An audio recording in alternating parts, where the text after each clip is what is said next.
All right, so it's been what many are describing a watershed visit by Prime Minister Modi to the White House. I have with me the coordinator for strategic communication of the National Security Council, Admiral John Kirby. Thank you very much for speaking with us. Great to be with you. The headline seems to be the jet engine deal between GE and HAL. Could you throw some more light on, how many numbers of engines are we talking about, and how long do you see the congressional process, the approvals for this to go through? Well, we're going to work with Congress to push this through and to completion as soon as possible. I couldn't give you an exact time frame.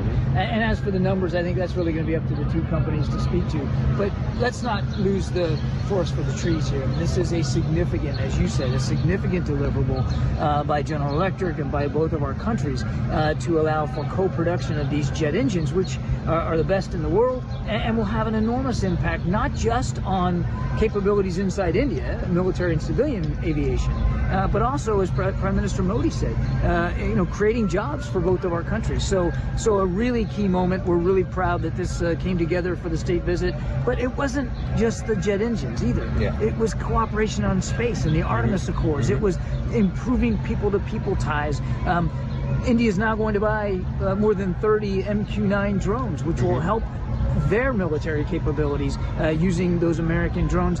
I could go on and on. There was just so much that these two leaders agreed to. So just on the defense partnership itself, the buying of the drones, now the jet engines, would you now characterize this more less as a transactional buyer-seller relationship and more of a knowledge partnership or a technology partnership? Absolutely. I mean, the relationship with India really cross-cuts all sectors, public and private, whether it's economy, science, engineering, emerging tech. One of the things that the two leaders talked about was building more resilient supply chains for semiconductors. And India's investing more in American semiconductors. We're investing more in some clean energy technology that India's working on. So, I mean, there's just an awful lot of cross-pollination here in trade and tech that I just think augurs really, really well for this partnership going forward. Could you give us some more specifics on the semiconductor part? We've heard about the Micron deal, but is there anything more specific you can share on what the nature of this cooperation is? Well, I think we're still going to work out some of the details going forward, but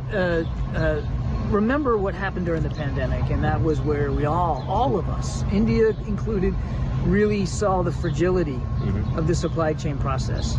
And what we're trying to do here with India is make that supply chain much more resilient to those kinds of shocks.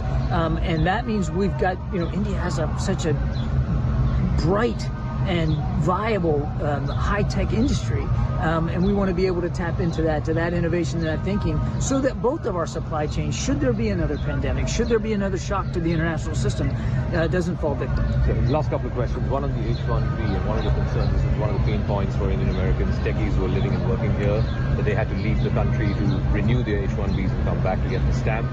I believe that's being relooked at. Could you give us some details? I don't have an update for you on that. That's really a better question for the State Department. All right. Final word. There was a question that was asked today to the Prime Minister and to the President about concerns regarding India's human rights record, its religious freedom record, and so on.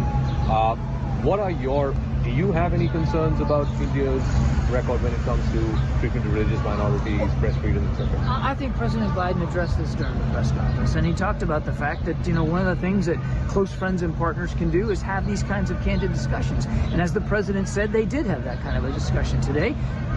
Human rights are a cornerstone of President Biden's foreign policy, and we never shy away from expressing those concerns to any foreign leader that we're talking about.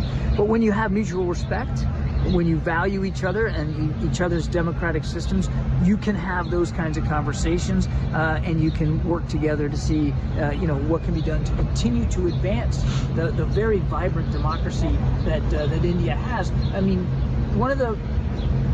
it didn't get a lot of headlines, but one of the most important outcomes of this bilateral discussion today was improving people-to-people ties. And when you have two democracies, the most populous and the oldest, with a young population in each country that really want to innovate, they really want to advance, they really want to prosper, focusing on the democratic institutions that underpin that, freedom of religion, freedom of speech, freedom of expression, all of that makes that innovation so much better. So it's really to both of our advantages that we can have those kinds of discussions. All right, Admiral Kirby, thank you so much for speaking with us.